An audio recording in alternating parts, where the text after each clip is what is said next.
Esdras, capítulo 1.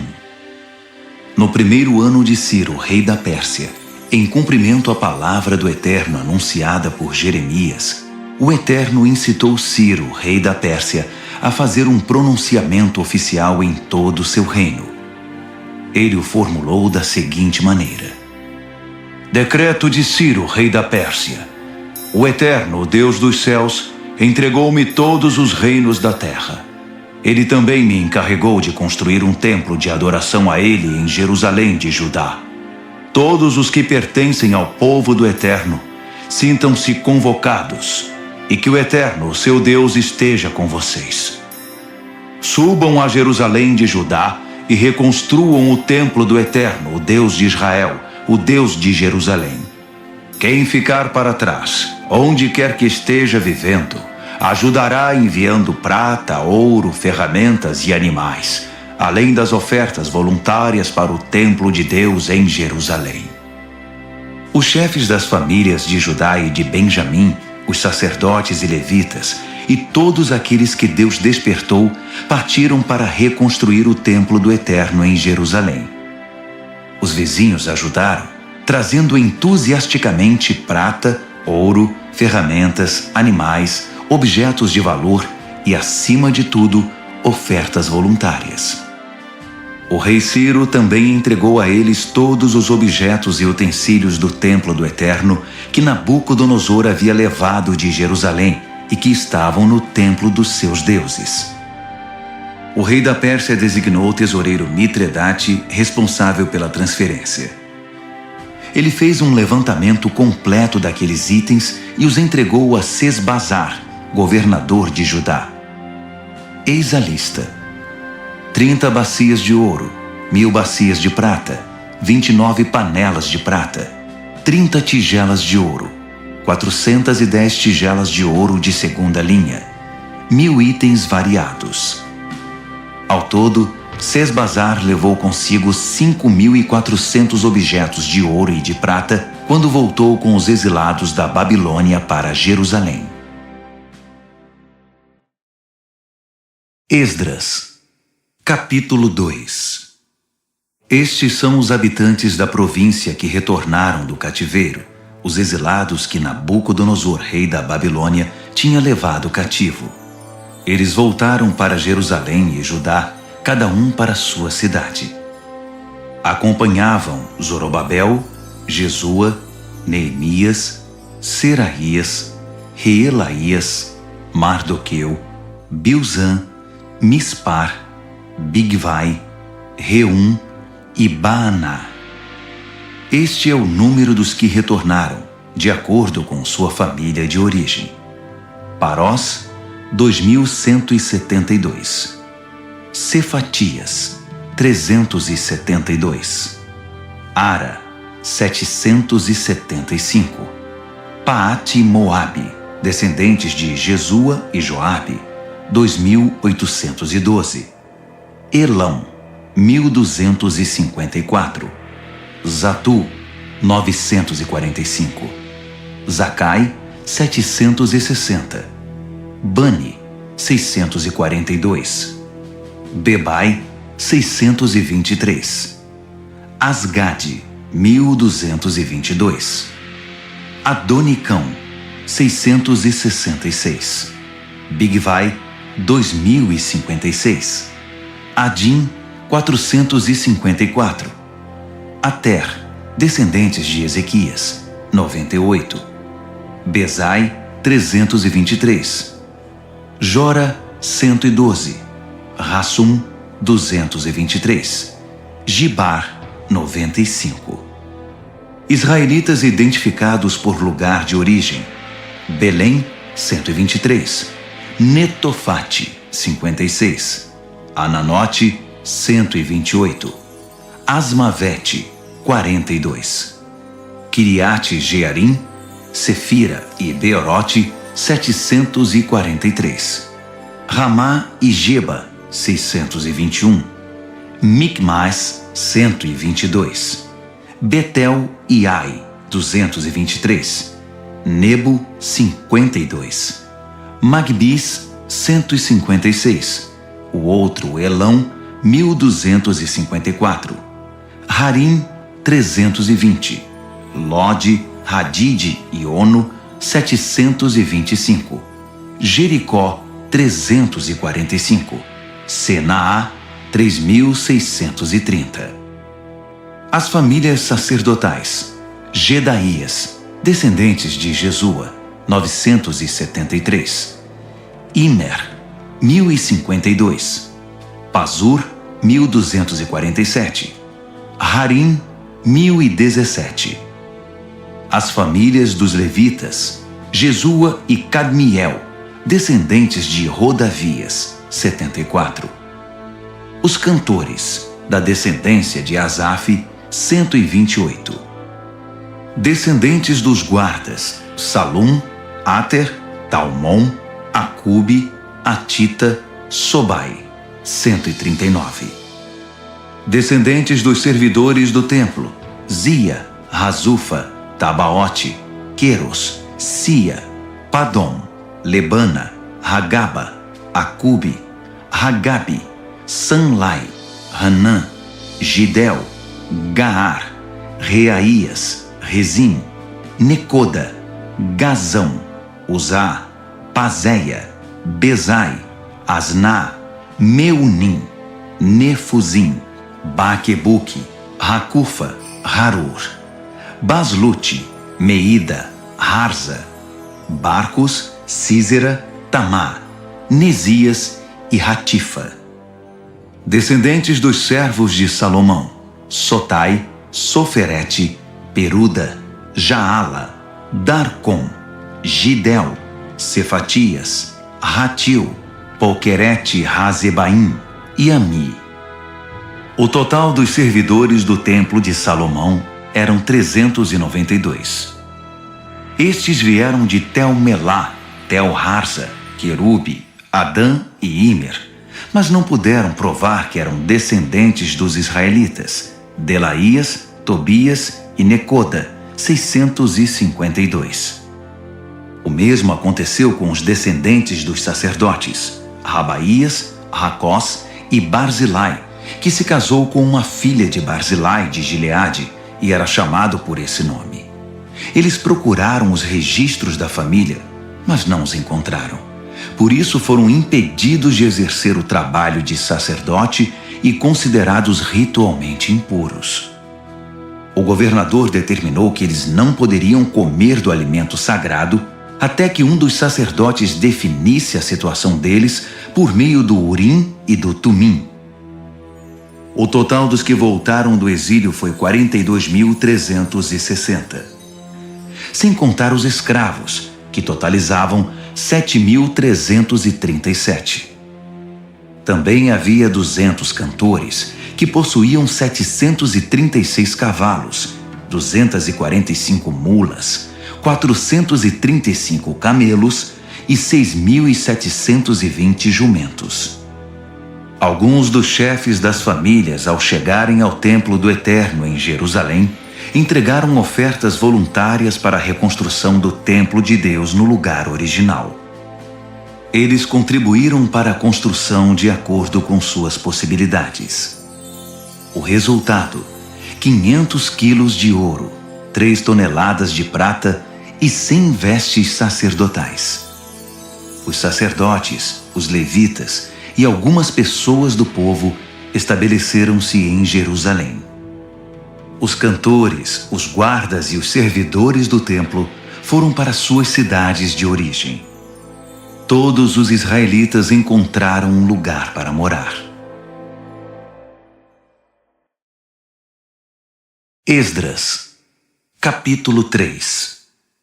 No 7º mês, quando os israelitas se estabeleceram em suas cidades, todo o povo se reuniu em Jerusalém.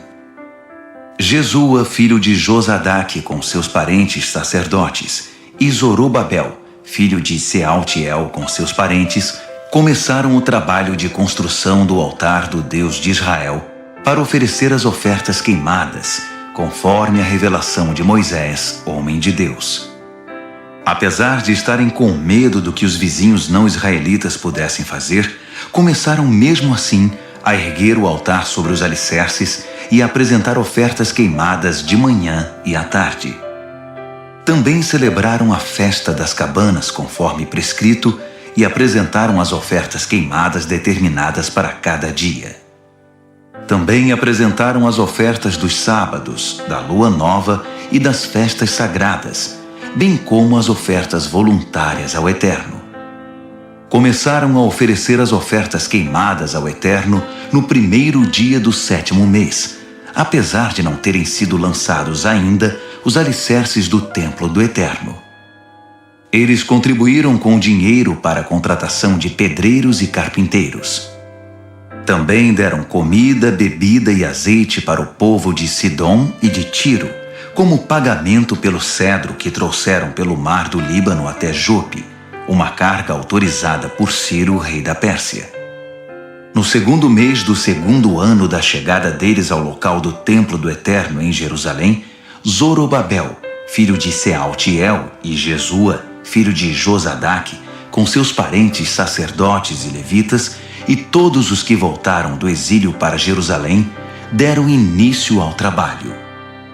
Nomearam os levitas de 20 anos de idade ou mais para supervisionar a reconstrução do templo do Eterno. Jesua e seus parentes uniram-se a Cadmiel, Binui e Rodavias e aos parentes de Renadade, todos levitas, para supervisionar os trabalhadores do templo de Deus. Quando os trabalhadores lançaram os alicerces do templo do Eterno, os sacerdotes, com suas vestimentas, ficaram de pé com as trombetas, e os levitas, descendentes de Asaf, com os símbolos para louvar o Eterno, conforme a tradição de Davi, rei de Israel. Eles cantaram responsivamente ao Eterno com louvores e ações de graças. Sim, Deus é bom. Ah, sim, Ele nunca deixará de amar a Israel. Todo o povo pulou de alegria, louvando ao Eterno, pois os alicerces do templo do Eterno foram lançados. Enquanto a multidão cantava alegremente, muitos dos sacerdotes, levitas e chefes das famílias que tinham visto o primeiro templo choravam incontrolavelmente ao ver os alicerces do novo templo. Era impossível distinguir os sons de alegria do choro. O barulho podia ser ouvido de longe. Esdras, capítulo 4. Os antigos inimigos de Judá e de Benjamim souberam que os exilados estavam reconstruindo o templo do Eterno, o Deus de Israel. Eles vieram conversar com Zorobabel e com os chefes das famílias. Queremos ajudá-los porque também adoramos ao Deus de vocês. Temos oferecido sacrifícios a ele desde que Esar-Hadon, rei da Assíria, nos trouxe para cá. Mas Zorobabel, Jesua e o restante dos chefes das famílias de Israel responderam: de maneira alguma. A construção do templo do nosso Deus não significa a mesma coisa para vocês. Só nós construiremos o templo para o Eterno, o Deus de Israel. Fomos nós que recebemos de Ciro, rei da Pérsia, a incumbência de reconstruí-lo. Depois disso, aqueles homens começaram a fazer de tudo para desanimar o povo de Judá e para amedrontar os trabalhadores. Eles chegaram a contratar gente de fora para trabalhar. A perturbação durou 15 anos, durante todo o reinado de Ciro até o reinado de Dario, reis da Pérsia. Na verdade, no início do reinado de Xerxes, eles fizeram uma denúncia contra os moradores de Judá e de Jerusalém. Mais uma vez, no reinado de Artaxerxes, Bislão, Mitredate, Tabeel e seus companheiros escreveram ao rei da Pérsia sobre os problemas de Jerusalém. A carta foi escrita em aramaico e foi traduzida. O texto a seguir está em aramaico. Reum, o oficial no comando, e Sinzai, o secretário, escreveram uma carta contra Jerusalém e Artaxerxes, o rei, como segue: do comandante Reum e do secretário Sinzai e dos seus companheiros, os juízes e os oficiais, sobre o povo de Trípoli, da Pérsia, de Ereque e da Babilônia, Os elamitas de Susã e das demais nações que o poderoso e famoso Assurbanipal deportou e estabeleceu na cidade de Samaria e em outros lugares a oeste do Eufrates. Esta é a cópia da carta que enviaram. Ao rei Artaxerxes, dos seus servos da terra a oeste do Eufrates. Queremos informar o rei que os judeus que partiram daí e chegaram a Jerusalém começaram a reconstruir essa cidade rebelde e má. Estão empenhados em terminar os muros e em reconstruir os alicerces.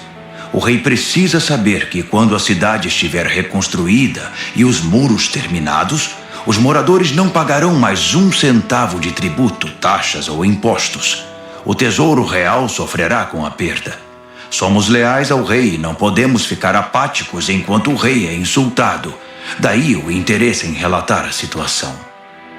Sugerimos que o senhor procure nos registros históricos dos seus antepassados e constatará que essa cidade é rebelde, um espinho para qualquer rei ou governador.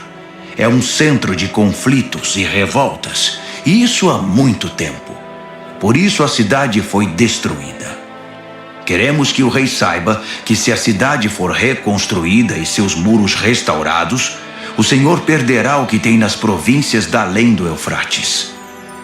O rei mandou a resposta ao comandante Reum, ao secretário Sinzai e ao restante dos seus companheiros que viviam em Samaria e em outras localidades a oeste do Eufrates. A paz esteja com vocês. A carta que vocês mandaram foi traduzida e lida para mim. Mandei pesquisar os registros e, de fato, foi constatado que essa cidade se revoltou muitas vezes contra os reis. A rebeldia é um hábito antigo ali. Descobri que houve reis poderosos que conquistaram terras a oeste do Eufrates e impuseram taxas, tributos e impostos. Então façam o seguinte: mandem esses homens interromperem a obra imediatamente e não permitam que a recomecem até que eu mande. Sejam rápidos e firmes. Eles já causaram muitos danos aos reis. A carta do rei Artaxerxes foi lida para Reum, para o secretário Sinzai e seus companheiros. Eles não perderam tempo. Foram logo avisar os judeus em Jerusalém e os obrigaram a interromper a obra. Assim, a reconstrução do Templo do Eterno em Jerusalém foi interrompida. Nada foi feito até o 2º ano do reinado de Dario, rei da Pérsia. Esdras, capítulo 5. Enquanto isso, os profetas Ageu e Zacarias, filho de Ido, pregavam aos judeus em Judá e em Jerusalém com autoridade concedida pelo Deus de Israel. Por isso, Zorobabel, filho de Sealtiel, e Jesua, filho de Josadaque, reiniciaram a reconstrução do templo de Deus em Jerusalém. Os profetas de Deus vieram ajudá-los. Tatenai, governador do território a oeste do Eufrates na época, Setar-Bozenai e seus companheiros procuraram os israelitas e perguntaram: quem deu autorização a vocês para reconstruir o templo e restaurar os muros? Então informamos a eles os nomes dos encarregados da construção. Mas Deus estava atento aos líderes dos judeus. Por isso a obra não foi interrompida até Dario ser informado e enviar a resposta oficial. Tatenai, governador do território a oeste do Eufrates, Setar-Bozenai e seus companheiros, os oficiais do território, enviaram uma carta ao rei Dario. Este é o conteúdo. Ao rei Dario, paz e sucesso. Queremos relatar ao rei que fomos à província de Judá, ao templo do grande Deus que está sendo reconstruído com enormes pedras. No momento estão pondo as vigas de madeira nas paredes. A obra está sendo executada com empenho e rapidez. Perguntamos aos líderes: quem deu autorização a vocês para reconstruir o templo e restaurar os muros? Também pedimos os nomes dos responsáveis para que pudéssemos informar quem são os encarregados da construção. Eles nos disseram o seguinte: somos servos do Deus dos céus e da terra. Estamos reconstruindo o templo que foi construído muito tempo atrás. Um grande rei de Israel construiu toda esta estrutura. Mas nossos antepassados deixaram o Deus dos céus furioso. Por isso, ele os entregou nas mãos de Nabucodonosor, rei da Babilônia, que destruiu o templo e levou o povo cativo para a Babilônia. Mas quando Ciro se tornou rei da Babilônia, no seu primeiro ano, autorizou a reconstrução do templo de Deus. Além disso, devolveu os utensílios de ouro e de prata do templo de Deus que Nabucodonosor tinha levado embora e posto no templo na Babilônia. O rei Ciro retirou-os do templo da Babilônia e os entregou a Sesbazar, a quem nomeou governador. Ele disse a Sesbazar: "Põe estes utensílios de volta no templo de Jerusalém." Desde então, estamos reconstruindo o templo, mas ainda não terminamos.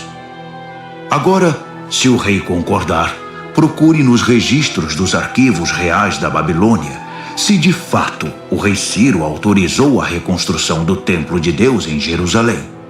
Então, por favor, informe-nos da decisão do rei sobre o assunto. Esdras, capítulo 6.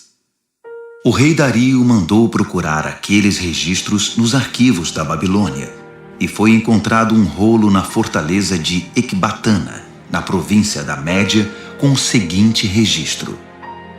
Memorando. No primeiro ano do seu reinado, Ciro promulgou um decreto com respeito ao templo de Deus em Jerusalém, nos seguintes termos: o templo no qual foram oferecidos sacrifícios deve ser reconstruído sobre novos alicerces. Terá 27 metros de altura e 27 metros de largura, com 3 camadas de pedras grandes e uma de madeira. O custo da obra será pago pela tesouraria do reino. Os utensílios de ouro e de prata do templo de Deus, que Nabucodonosor levou para a Babilônia, deverão ser devolvidos ao templo de Jerusalém, cada um ao seu devido lugar. Ordeno que sejam postos de volta no templo de Deus. Dario respondeu: Agora ouçam, Tatenai, governador do território a oeste do Eufrates, Setar-Bozenai, seus companheiros e todos os oficiais do território. Não os impeçam. Deixem o governador e os líderes dos judeus em paz, para que possam dedicar-se à reconstrução do templo de Deus. Portanto, determino oficialmente que vocês ajudem os líderes dos judeus na reconstrução do templo de Deus da seguinte forma. 1. Todos os custos da construção serão pagos pela tesouraria do reino, dos tributos arrecadados do território a oeste do Eufrates. Pague-nos em dia, para que a obra não seja interrompida. 2.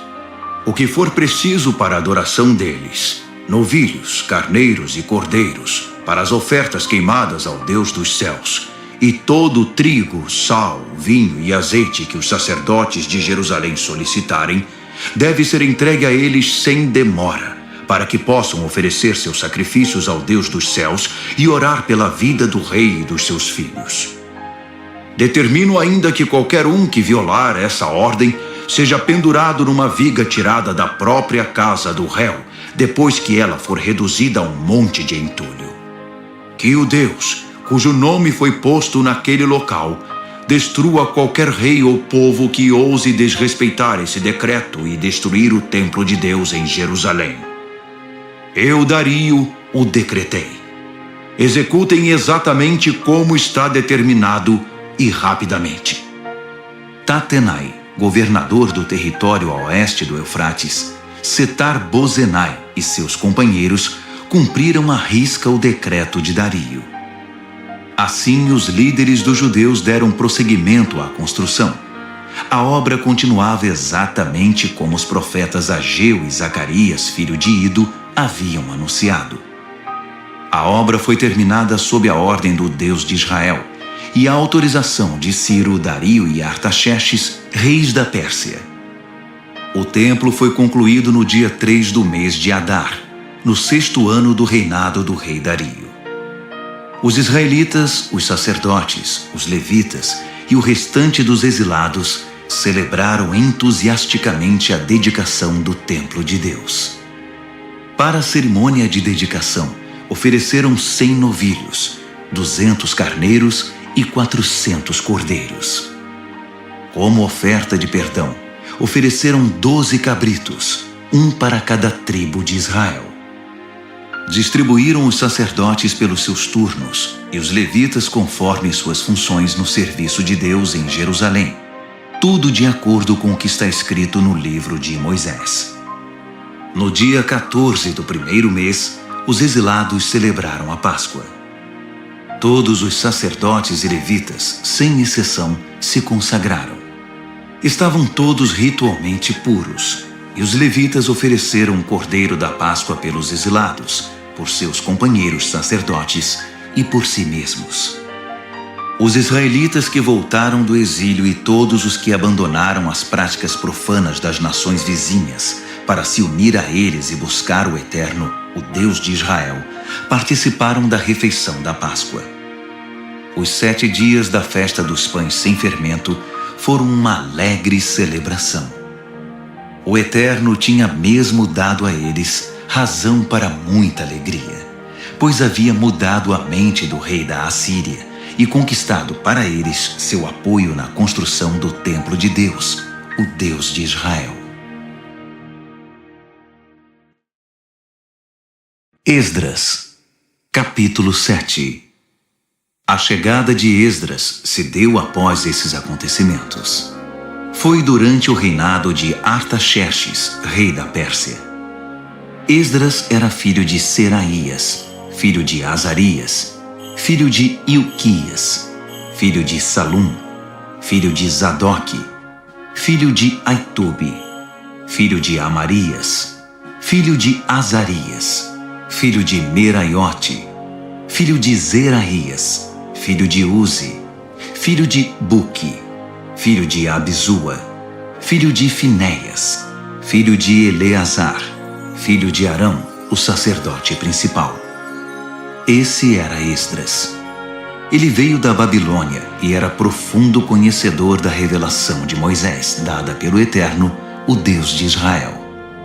Como a mão do Eterno estava com Esdras, o rei concedeu tudo o que ele havia pedido.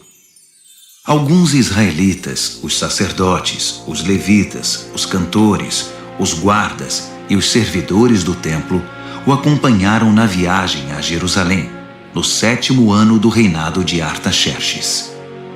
Eles chegaram no 5º mês daquele ano. Esdras tinha saído da Babilônia no 1º dia do 1º mês, e a chegada a Jerusalém aconteceu no 1º dia do 5º mês, sob a direção protetora de Deus. Esdras dedicou-se a estudar e a praticar a revelação de Deus, e a ensinar aos israelitas as verdades contidas no livro. Esta é a carta que o rei Artaxerxes entregou a Esdras, sacerdote e estudioso, mestre em questões relativas aos ensinamentos do Eterno para Israel. Artaxerxes, rei dos reis, ao sacerdote Esdras, estudioso dos mandamentos do Deus do céu. Paz e sucesso.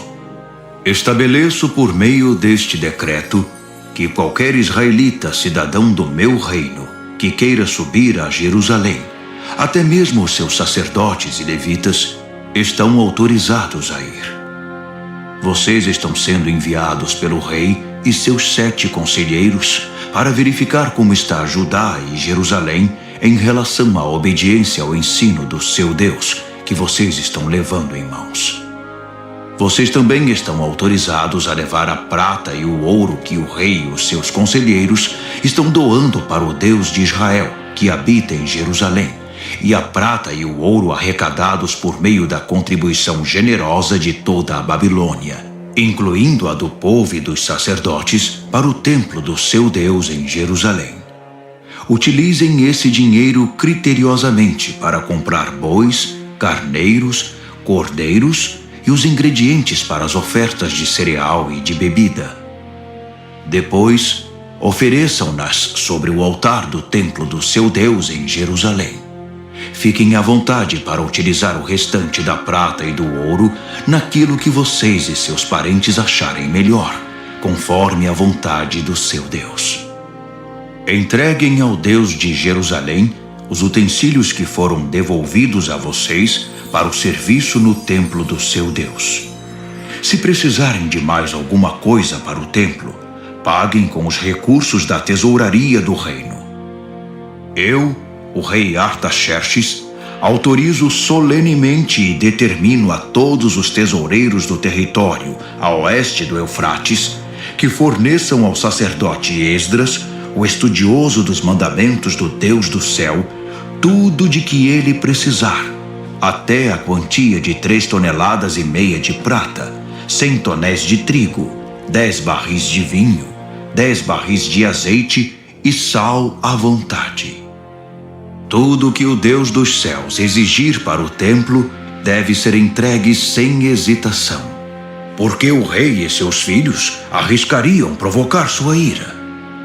Fique claro que ninguém poderá cobrar tributos, taxas ou impostos de nenhum sacerdote, levita, cantor, guarda do templo, servidor do templo ou qualquer trabalhador vinculado ao templo de Deus.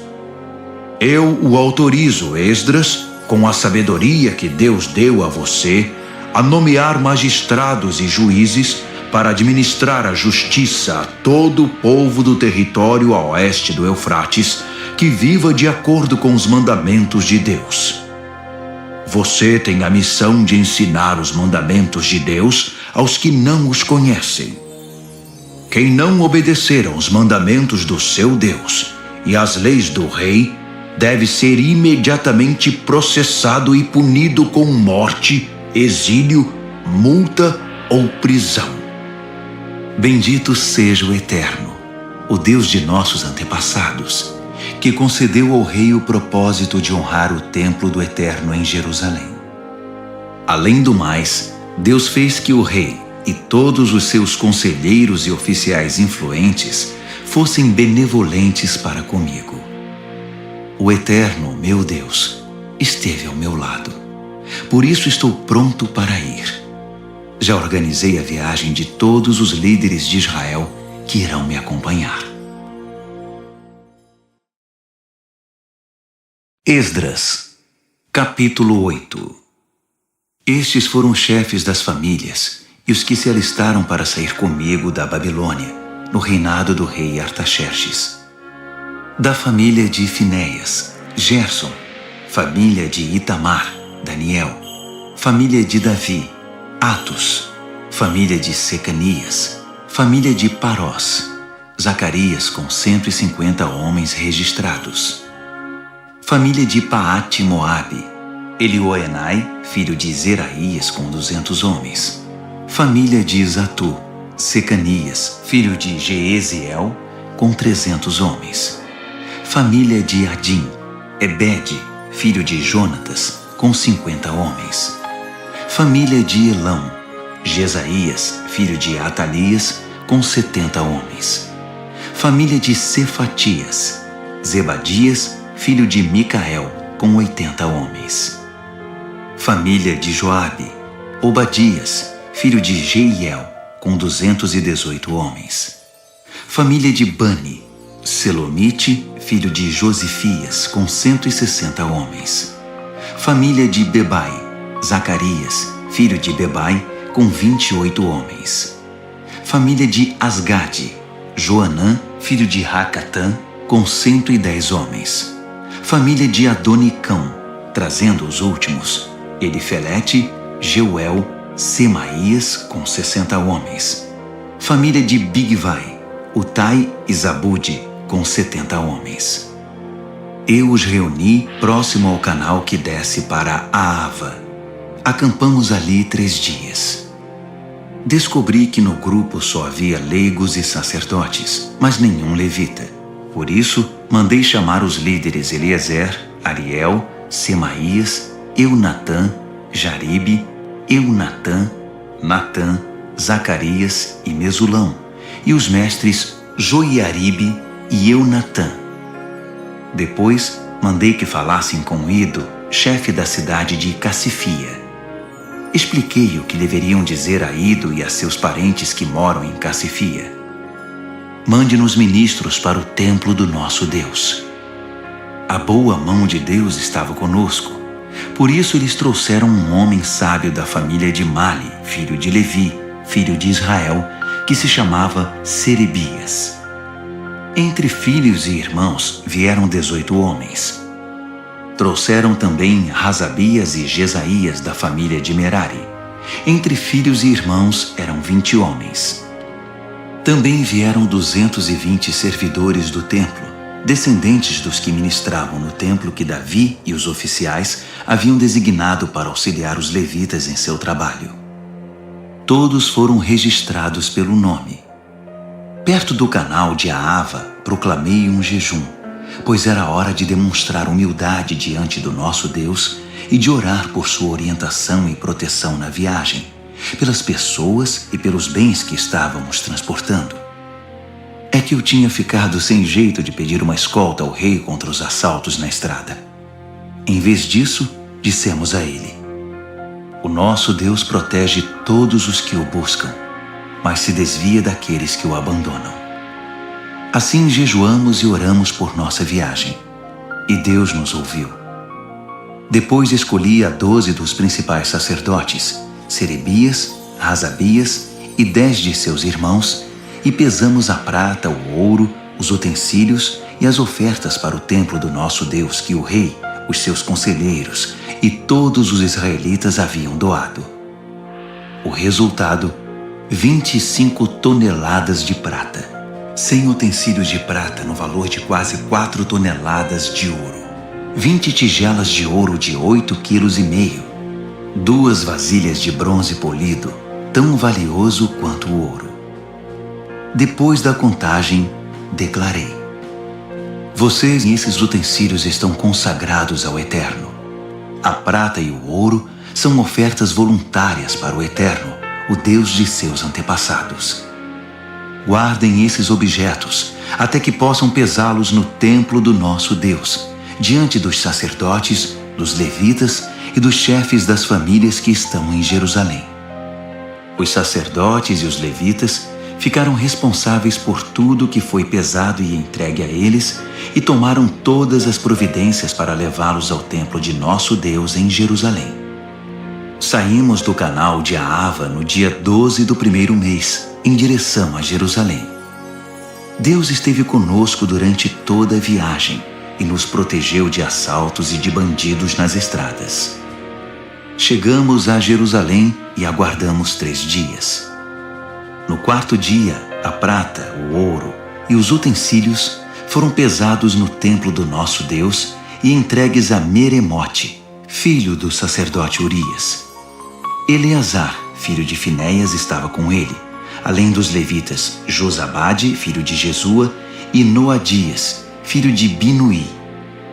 Tudo foi contado e pesado, e registraram o peso total.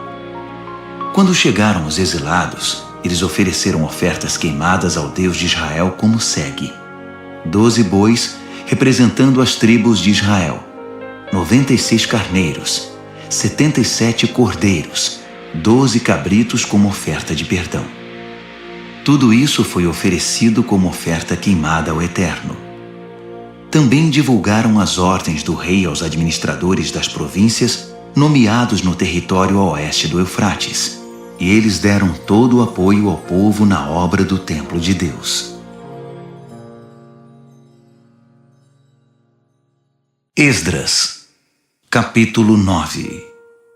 Depois de tudo pronto, os líderes vieram conversar comigo.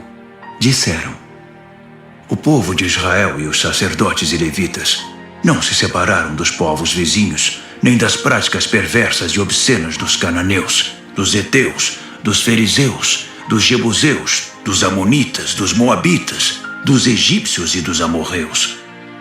Eles deram suas filhas em casamento a esses povos, e seus filhos se casaram com as filhas deles. A linhagem santa agora está misturada com esses povos. Os nossos líderes e oficiais foram os primeiros a cometer esse pecado. Quando ouvi isso, rasguei minha roupa. até minha túnica.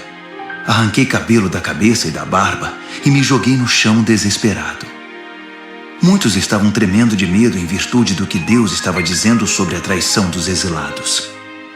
Eles se reuniram ao meu redor e se sentaram muito aflitos, aguardando o sacrifício da tarde. Na hora do sacrifício, criei coragem. Levantei-me e, com a roupa rasgada e a túnica na altura do joelho, levantei as mãos para o Eterno e orei. Meu Deus, estou tão envergonhado que nem consigo olhar para ti. Nossos pecados são maiores do que nós e nos impedem de enxergar. Nossa culpa chegou até o céu. Estamos atolados em culpa desde os tempos de nossos antepassados. Por causa do nosso pecado, nós, nossos reis e sacerdotes, fomos entregues a reis estrangeiros para sermos mortos, levados cativos, saqueados e envergonhados, como acontece hoje. Agora, por um breve momento, o Eterno, nosso Deus, permitiu que alguns de nós escapassem e pisassem de novo este santo lugar. Assim fez nossos olhos brilharem e aliviou um pouco o nosso sofrimento. Éramos escravos. Mesmo assim, o nosso Deus não nos abandonou. Ele nos fez obter o favor dos reis da Pérsia e nos tem dado coragem para reconstruir o templo do nosso Deus, restaurar suas ruínas e construir um muro de defesa para Judá e Jerusalém. Agora, ó Deus, depois de tudo isso, o que podemos dizer? Pois desprezamos os teus mandamentos, que nos deste por meio dos teus servos, os profetas. Eles nos disseram: a terra que vocês vão possuir está poluída, entulhada com a perversidade do povo que vive ali. Eles a contaminaram com suas práticas abomináveis. Por isso, jamais entreguem suas filhas em casamento aos filhos daqueles povos, nem deixem que as filhas deles se casem com seus filhos. Não permitam que esses povos se sintam à vontade no meio de vocês. Não se envolvam com eles, nem se tornem amigos deles, para que vocês se tornem um povo forte, ganhem bastante dinheiro e deixem um patrimônio razoável para os filhos. Depois de tudo isso que sofremos, por causa de nossos erros e da culpa que acumulamos, ainda que o castigo tenha sido muito menor que o merecido, porque tu nos livraste da opressão, estamos outra vez quebrando os teus mandamentos. Nossos filhos estão se casando com pessoas que praticam perversidades. Não seria isso motivo para que elimines este povo, sem deixar um único remanescente, sem dar a ninguém a chance de escapar? Tu és o Deus justo de Israel. E hoje não passamos de um pequeno bando de exilados que conseguiram sobreviver. Olha para nós, que estamos diante de ti com toda essa culpa, mas sabemos que não vamos aguentar esta situação por muito tempo. Esdras, capítulo 10. Esdras chorava, prostrado diante do templo de Deus. Enquanto orava e fazia essa confissão, uma multidão imensa de homens, mulheres e crianças de Israel se aglomerou em torno dele, e todos começaram a chorar compulsivamente. Secanias, filho de Jeiel, da descendência de Elão, na condição de porta-voz do povo, disse a Esdras: traímos o nosso Deus, casando-nos com mulheres estrangeiras dos povos ao redor. Mas nem tudo está perdido, ainda há esperança para Israel. Vamos fazer uma aliança agora mesmo com o nosso Deus. Vamos mandar embora todas essas mulheres e seus filhos, de acordo com o que o meu Senhor e aqueles que respeitam os mandamentos de Deus estão dizendo. Agora, Esdras, levante-se, tome a iniciativa e nós o apoiaremos. E não volte atrás. Assim Esdras arrancou dos sacerdotes, dos levitas e de todo Israel a promessa solene de acatar a proposta de Secanias. E eles honraram a promessa. Esdras deixou a praça que ficava em frente do templo de Deus e foi para a casa de Joanã, filho de Eliasibe, onde se hospedou. Ele continuou jejuando sem comer nem beber nada, e chorando por causa da traição dos exilados. Depois disso, foram enviados mensageiros a todo o território de Judá e por toda Jerusalém, convocando os exilados a se reunirem em Jerusalém. Quem não aparecesse dentro de 3 dias, conforme a decisão dos líderes e das autoridades, teria seus bens confiscados e seria eliminado da comunidade. 3 dias depois, todos os homens de Judá e de Benjamim estavam em Jerusalém. No dia 20 do 9º mês, todos se sentaram na praça em frente do templo de Deus, impacientes, inquietos e ansiosos por causa da relevância do assunto da reunião e porque chovia muito. Finalmente, o sacerdote Esdras levantou-se e declarou: "Vocês são traidores! Casaram-se com mulheres estrangeiras e assim aumentaram a culpa de Israel. Agora reconheçam seu erro diante do Eterno, o Deus de seus antepassados, e façam o que ele exige de vocês. Mantenham distância dos povos da terra e separem-se das mulheres estrangeiras." Toda a congregação respondeu a uma só voz: "Sim, faremos tudo o que você mandar." Mas havia uma ressalva. "Veja bem, tem muita gente aqui e estamos na época da chuva. Você não espera que resolvamos isso agora, debaixo de chuva, não é? Vai ser preciso esperar um pouco, porque foram muitos os que cometeram esse erro. Devemos deixar que nossos líderes decidam pela congregação e que cada homem que vive em nossas cidades e tenha se casado com uma estrangeira compareça aqui numa data determinada, acompanhado das autoridades e dos juízes da cidade. Faremos isso até que o furor da ira do nosso Deus se afaste de nós." Os únicos que se opuseram à sugestão foram Jonatas, filho de Azael, e Jazeías, filho de Tiquvá, apoiados por Mesulão e pelo levita Sabetai. Então, os exilados decidiram pôr o plano em prática. O sacerdote Esdras escolheu pessoalmente homens que eram chefes de famílias. No primeiro dia do 10º mês, eles se reuniram para estudar a questão. No primeiro dia do 1º mês, todos os casos de homens que haviam se casado com mulheres estrangeiras estavam resolvidos. Entre as famílias dos sacerdotes, os que se casaram com mulheres estrangeiras foram: da família de Jesua, filho de Josadaque e seus irmãos, Maazéias, Eliezer, Jaribe e Gedalias. Todos se comprometeram em despedir suas mulheres e deram um aperto de mão, como sinal de compromisso. Também trouxeram um carneiro do rebanho como oferta de reparação. Da família de Imer, Hanani e Zebadias. Da família de Harim, Maazéias, Elias, Semaías, Jeiel e Uzias. Da família de Pazur, Elioenai, Maazéias, Ismael, Natanael, Josabade e Eleasa. Entre os levitas, Josabade, Simei, Quelaías, isto é, Quelita, Petaías, Judá e Eliezer. Entre os cantores, Eliasibe. Entre os guardas do templo, Salum, Telem e Uri. Entre os outros israelitas, da família de Parós, Ramias, Gesias, Malquias, Miamim, Eleazar, Malquias e Benaia. Da família de Elão, Matanias, Zacarias, Jeiel, Abdi, Jeremote e Elias. Da família de Zatu, Elioenai, Eliasibe, Matanias, Jeremote, Zabade e Aziza. Da família de Bebai, Joanã, Hananias, Zabai e Atlai. Da família de Bani, Mesulão, Maluque, Adaías, Jazube, Seal e Jeremote. Da família de Paate-Moabe, Adna, Quelau, Benaia, Maazéias, Matanias, Bezalel, Binui e Manassés. Da família de Harim, Eliezer, Isias, Malquias, Semaías, Simeão, Benjamim, Maluque e Semarias.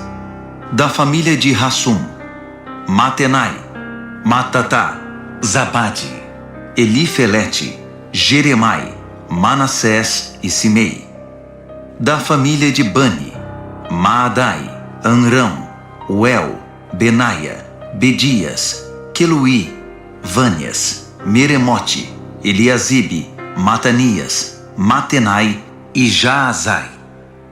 Da família de Binui, Simei, Selemias, Natã, Adaías, Magnadbai, Sazai, Sarai, Azareel, Selemias, Semarias, Salum, Amarias e José. Da família de Nebo, Jeiel, Matitias, Zabade, Zebina, Jadai, Joel e Benaia. Todos esses se casaram com mulheres estrangeiras, e alguns deles tiveram filhos com elas.